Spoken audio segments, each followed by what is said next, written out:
First tonight to the president's tariffs now on pause in 2 countries. Good evening and welcome to ABC Action News at 6. I'm Wendy Ryan. I'm Paul Agrone. The breaking news dropping here tonight in the trade standoff with Canada. Within the last 90 minutes, Canadian Prime Minister Justin Trudeau announcing that President Trump's trade tariffs will be postponed. This comes just a few hours after we also learned late today that tariffs on Mexico will be paused for the next month. The 25% tariff on most imports from Canada and Mexico were set to take effect at midnight. The 10% tariff on Chinese goods is expected to start at midnight.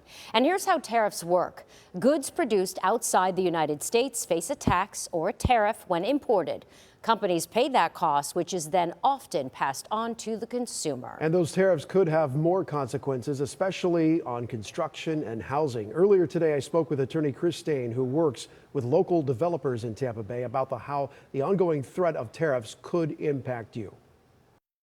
How do you see this impacting construction and housing? How will this cascade down to the average person? I don't know how we get through this without seeing some negative impacts, both in terms of construction cost, and that's going to correlate to impacts on the housing market.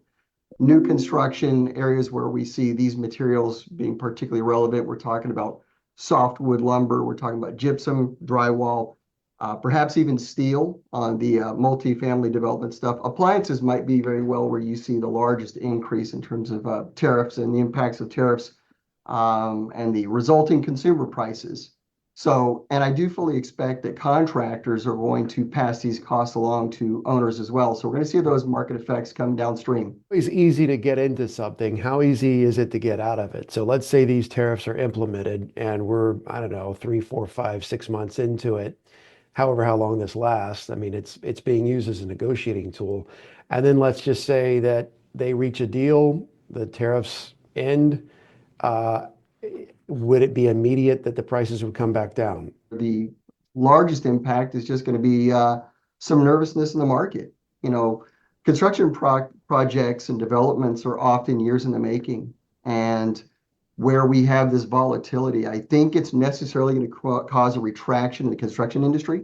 There are going to be less folks willing to get into the market knowing that there's this potential for this type of market volatility. Contractors will often price out their materials. They have estimators who are very good at this. They try to pick up on current market rates, both in terms of material cost and labor cost, both of which I expect will be fully impacted as a result of these types of moves. So, I too share your question as to how long it'll take for the market conditions to ease, and I see this gradual decrescendo back into this current normal, or at least pre-tariff normal.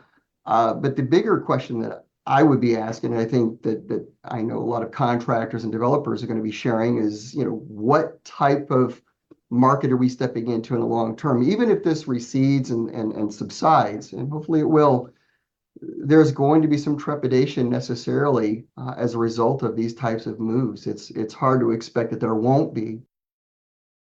Meanwhile, the tariffs on China, those are set to take effect at midnight tonight. And as we mentioned, the late breaking news just coming down here tonight, the tariffs on Mexico and Canada have now been put on pause for at least the next 30 days.